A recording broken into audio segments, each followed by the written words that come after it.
Hello, everybody, and welcome to another episode of Broaden our Horizons. So today I will be speaking to Kiki. Yes, thank you so much, Kiki. Thank you for inviting me. Yeah, of course. So we always like starting off with getting to know you a little bit, where you're from, what you've done so far, why you're here. So feel free. Yeah, I studied here before to become a history teacher. I'm from the Netherlands. And yeah, I've done a lot of things. When I was studying, I was also working sometimes 15, 20 hours in a week. I had a lot of friends, went to a lot of places, and I even didn't start as a history teacher. I started, when I started with college, I wanted to do art therapy, but during that I found out, oh, that's not for me. Then I tried pedagogiek, but it was too hard. I had some things in the past and it was a lot of confronting. And at the same time I became ill, so then it didn't work.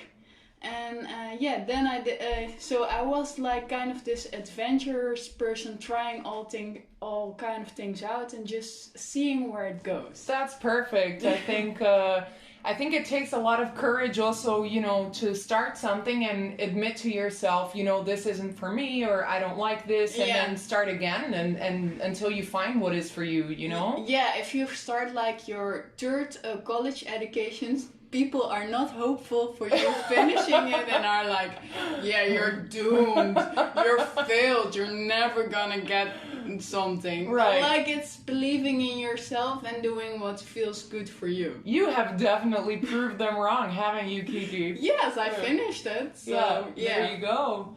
And can you tell us a little bit of what you're doing here in Poland, or why you decided to come here to Poland? Or yes, I was just finishing college, and I dreamed of traveling the world sometimes and working and saving for that. But with COVID, there were all weird stuff going on, and I heard from this project, or not from this project, but from the European voluntary service before, and now it's the European Solidarity Corps. I Googled a bit, and then I thought, let's go for some adventure. And I saw this project and I liked it because it was about different views, about meeting people, about adventure. Yeah, and I also like to work with children and discover new things. So I thought, let's do this. It was something for myself that I thought, it's the closest at traveling I can get to this moment. Right. Yeah. That was a good way to get there, Yeah. But so I think that's a really great introduction about yourself, and we're gonna speak a little bit about something that is very important to you, right? Yeah. About would you like to elaborate? Yeah, I think it's important to put yourself first. If we go to college, people expect just do a study, finish it as fast as possible, and gonna live your life. And it's good to think, what do I want, and not what do people expect of me. And it's not about being egocentric, because you can put yourself first and be a better lover or be a better friend, but it's about taking care of yourself. Right.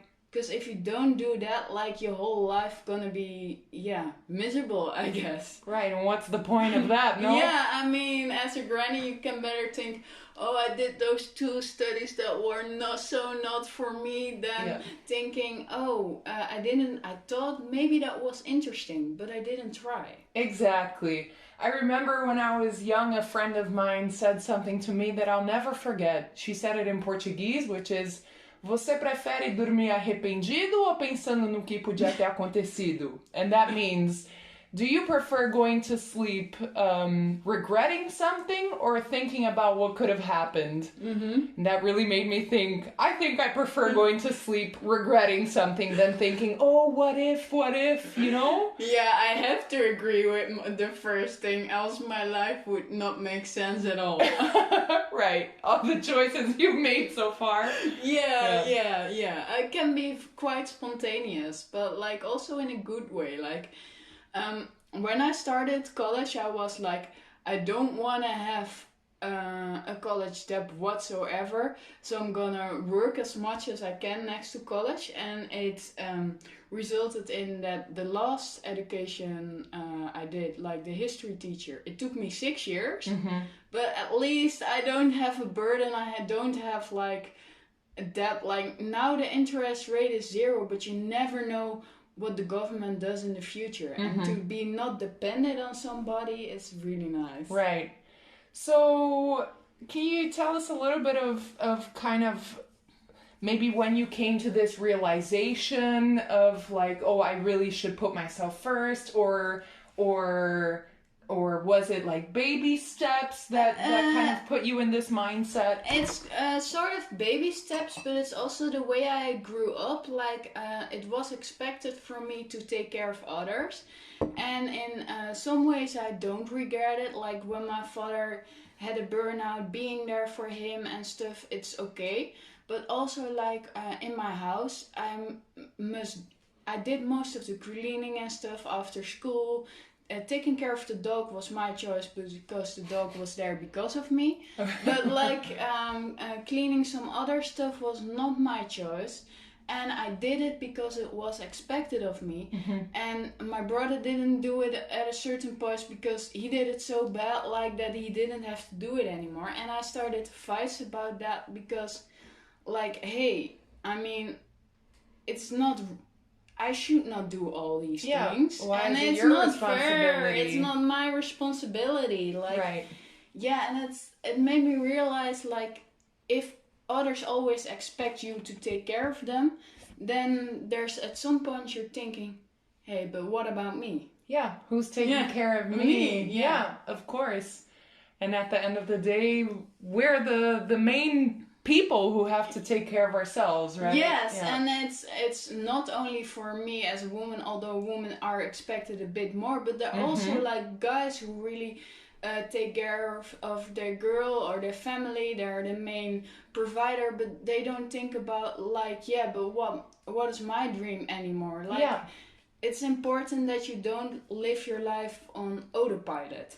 Right, exactly. And kind of reflect a little bit of like, what is my place in the world, right? And what can I bring for myself? And, for example, if you have the goal like, hey, I want to save something, because this times like with COVID, it's nice to have some extra cash. For example, if you lose your job, right? But like for example, people want to have takeaway foods. Then you also can say, hey, still gonna meet together, but hey, let me make a fancy meal for us all, and we bring all some ingredients and do it together. Then you put yourself and your goals first, but it's not that you're like egocentric, but you're just plain changing automatic plans of others and put your own way to it. Right. So I think what would be nice is if you can share with us a little bit of maybe tips or how you do it yourself. What do you do in your life in order to put yourself first? It's also one is very important, and it can be professionally as personally, is saying no, of course. Like once at my internship, I was asked, hey, do you want to give English? I mean, this class is liking you and we need somebody. But like it scared the hell out of me because I'm dyslexic and I don't mind talking in English, but I mean still they need to have a teacher that's really, really good. I mean, it's for their future, and with me, with writing stuff down, I was not comfortable. So I honestly said that, like, I think I'm not the right person. I think there will be somebody in the team who's better at also like the grammatical and writing skills. Right. Yeah, that's great. I think that can be something very hard to do, right? Yeah, it was so nerve-wracking because there was so much like, oh, and there are some hours still left and you can get a bit paid for it. It was so like pushing in that direction. So then you really have to be like, yeah, but no, I don't feel good about it. So no. Yeah, you kind of feel that there are all of these expectations, right? Yeah, so I think saying no has also a lot to do with the other point, like expectations of others. It can be about saying no, but it can also be about choosing your study or not drinking alcohol. There are a lot of things like people expect things of you. Yeah. And sometimes you have to say no to expectations, like somebody else should have had their shit together earlier. Right. I had like one assignment on school, and you had to do it with the two of you. And this guy didn't finish his stuff yet, and he was asking like, can you do this and that? No, I did my part, and now it's your time to do your part. If then before the assignment you have to work the whole night long, it's not my problem. Of course not. You have to do your timing. Like, yeah, and like it's like, that's sometimes hard, but it's not nice. And we want to be nice sometimes. We want to be liked, especially if we're like 18 and 19. It's so hard to say. Like, but sometimes you have to. Of course. Yeah. I completely agree with that. Yeah. Yeah. And so it has to do with like saying no and expectations of others. Right. And not caring about criticism, because maybe this guy reacts with angriness, but like, hey, if you know that you're okay, it's maybe helping to have friends who support you and talk about it, but like, don't just avoid the fight just because it's gonna feel uncomfortable a little while. Right. That's it, yeah. And also, I think this of not caring too much about criticism is also being sure of yourself, kind of, right? And being sure of these decisions that you make. And what you say. And it can be big things, but it can also be little things. Like, for example, when I don't drink alcohol, and that's a decision I took, and you can get a lot of criticism, or just one, or hey, you are not fun when you're drinking, or why do you not drinking? But like, then you can also turn the question around to the other person, why do you drink? Like, it's criticism is also sometimes the way people look. It's not only what they say, but it's also those minor things like looking like, why? Right. And we're sometimes even more sensitive for that than for people literally saying something. Yeah, that's very true. That's very true. I understand what you mean, and then it's really hard at those moments, but afterwards, if you do it, I know out of that you're really proud. That you just say, hey, I don't drink alcohol, I want this, I feel good about it. And if I'm inconsistent and in my birthday they drink one drink just to try a taste, or at New Year's Eve do one thing of a toast, then that's my choice. But at the other moment, if people are pushing and I don't want it, I don't do it. Of course. Yeah. Of course. So it's all of those things combined, and it's not always like like you have steps, like to be like to stand up for yourself, to say no, to stick to your goals, to asking for help from you when you need it. But it's not always like a clear, like in this situation, it's only this. Right, of course, yeah. And also, I think it's important, don't blame yourself if you realize, oh, actually, I didn't express what I needed at that time. And that was... and sometimes you can do it still on a later moment, but also like if the one time that you, for example, that you gave into group pressure, or like you missed out at something because it was kind of a party with a work environment or something, whatever that happens, and there's expectation of alcohol and you didn't do it, and in that case it was a bad choice, doesn't mean that all of it all of a sudden is a bad choice. Of course. Yeah, Of course so not. maybe sometimes you have bad results by doing good things. Yeah. Like for example, before I left here, I had a fight with my brother. And it was really uncomfortable, and in a way I regretted having the fight, but in a way I didn't. Yeah. It was speaking up what I was thinking, my mind and my emotional need. What the fight was about, like my brother got help from my father fixing some stuff in his house. But it took a long time. And he was nagging my father about that. Mm-hmm. But I was thinking, like, you should be glad he helps you. And you know, if you ask him to help you, he's a perfectionist. He will take time. Right. Yeah, he's this kind of person. And I mean, my brother knows my father. So yeah, you should expect that. Right. And then I think it's not fair to make all those tiny comments to my dad about being slow, about like hurrying up. I think, be grateful or just bite your tongue. Yeah. And especially my brother, because my brother has a kind of double standards. If he makes a mistake, everybody has to forgive him immediately. Mm-hmm. But if somebody else has done that, then not. So I have had a fight about this, and I spoke about this.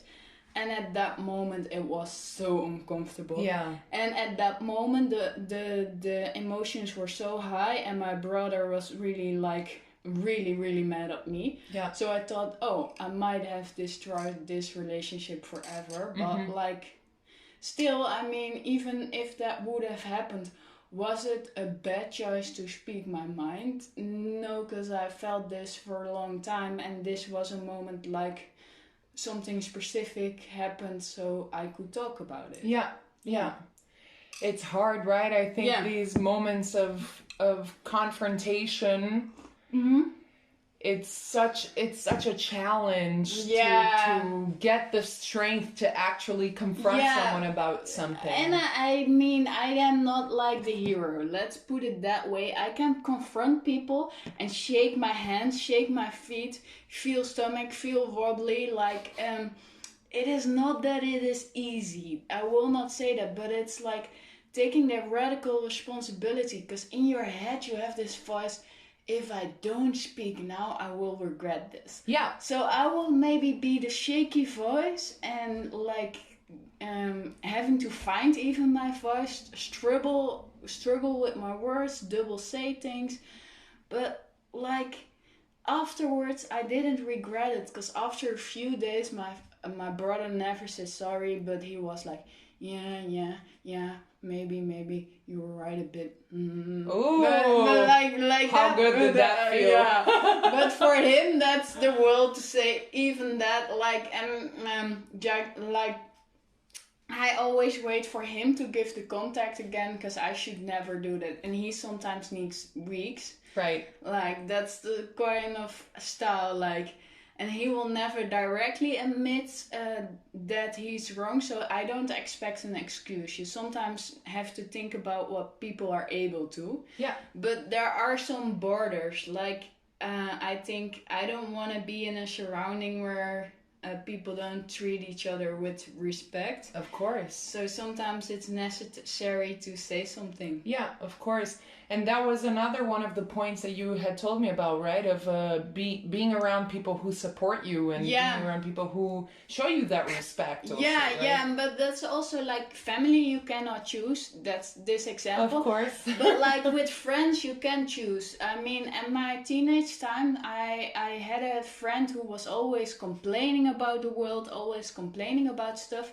And somebody I was around with, and she sucked the energy out of me. Right. And she still sometimes tries to get in contact, and I be polite, but I don't wanna have a meeting with her, because she's somebody that's not good for me. So mm-hmm. It's even with friends you can choose them, because if you say yes to something, you say yes with a feeling in your stomach. Mostly we know of ourselves what we like or not. We have to set priorities. Even though sometimes we don't want to admit it to ourselves. Yeah. You have this talk in your head Yeah, but if I say no, I have to say at least no 10 different other times. Yeah, but the alternative is spending a day with a person. Yeah.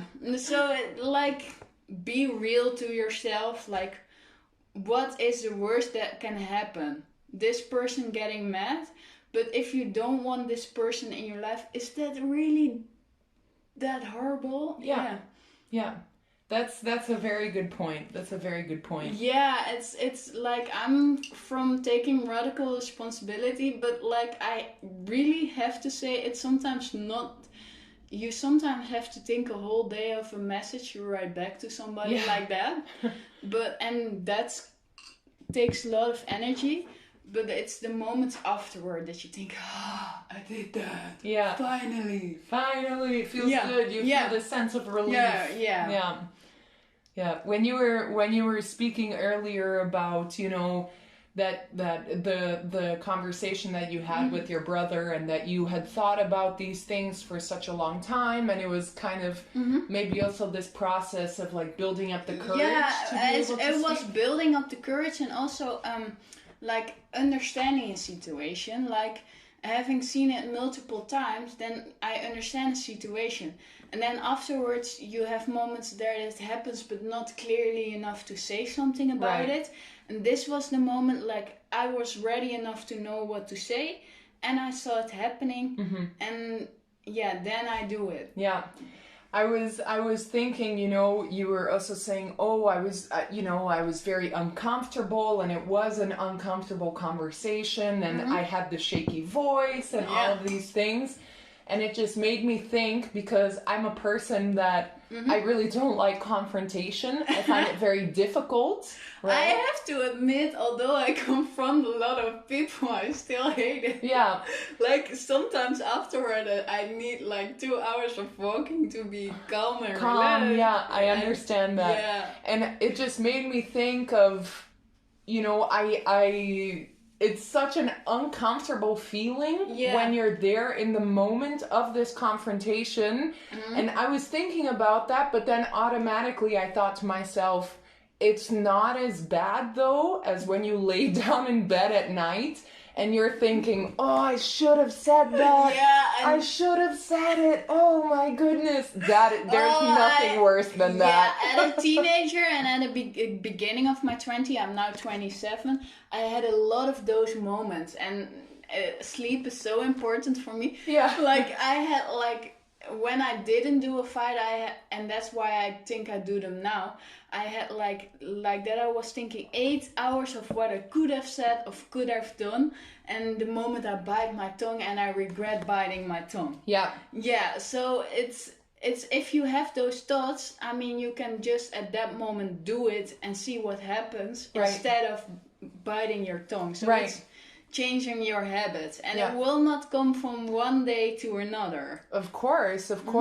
I think that also relates to another point you had told me about, of, you know, recognizing and knowing in the first place maybe what your strengths and your weaknesses are. Yes. And I think also it's something that you can work on, right? Yeah. What you said of like changing your habits and changing your ways, you can also create certain strengths for yourself. Yeah, and it's okay. Like when I was a teacher, and it was not first a natural teacher and a natural confronter, it's okay to ask help and look at people who do it good, and to write yourself into a program, a course, or whatever. Because at our school we had a course of how to handle those situations.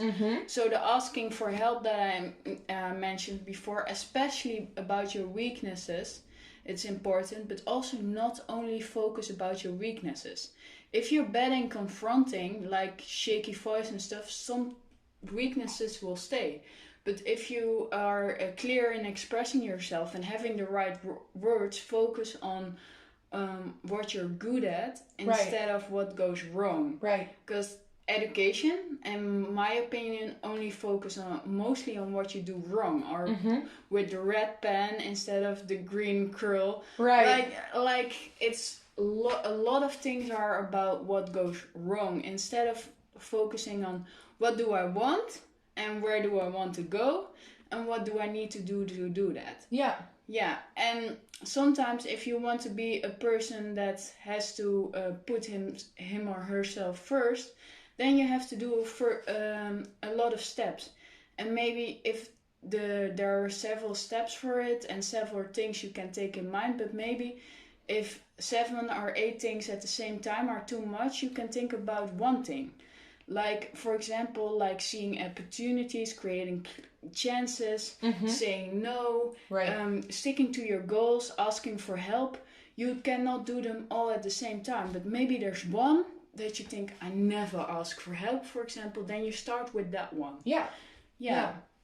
And that's it. I mean, of course, all of these different ways of doing it. Yeah. If we could all do all of them, then we would, maybe live in this utopian society. Yeah, but I think it's not utopian, because if you don't fight for something, you don't appreciate the result. Yeah, that's very true. So going through the challenges of being able to do all of these things, right? Yeah.